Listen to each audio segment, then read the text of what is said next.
Hi everyone, welcome back to the channel. Guys, if you are having trouble with the could not download audio error on WhatsApp on your Mac, don't worry, I'm here to help you fix it.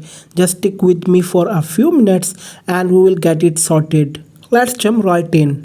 Step 1. Check your internet and turn off VPN private DNS. First thing first, check your internet connection. Sometimes this error happens because the Wi-Fi is weak or not working properly.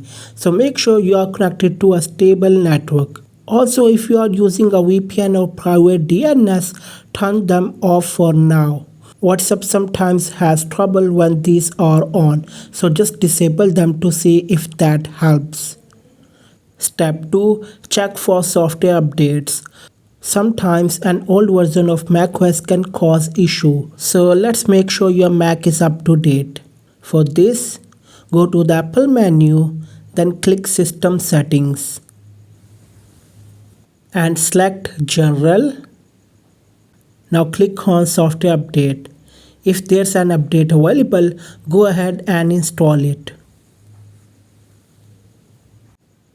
Step 3. Check date, time and time zone. Next up, let's make sure your date, time and time zone are correct. Here's how you do it. Click on the Apple menu at the top left and select System Settings. Now click General and then date and time. Make sure everything is set correctly.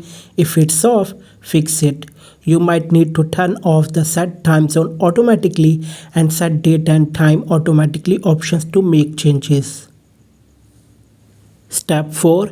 Make sure your WhatsApp app is up to date. Sometimes issue occurs when you are using an old version of the app. To check for updates on your Mac, open the App Store on your Mac. Type WhatsApp in the search bar.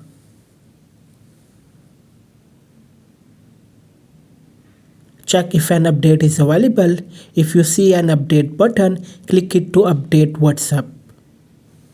Step 5. Restart your Mac. Lastly, try restarting your Mac. It's a simple trick, but it works. Here's how. Click on the Apple menu and choose Restart. Now confirm your action. And once your Mac restarts, check if the problem is fixed. And that's it. 5 easy steps to fix the could not download audio issue on WhatsApp for your Mac. If this helped, make sure to like, share and subscribe to the channel for more helpful videos. Thanks for watching and I'll see you in the next one.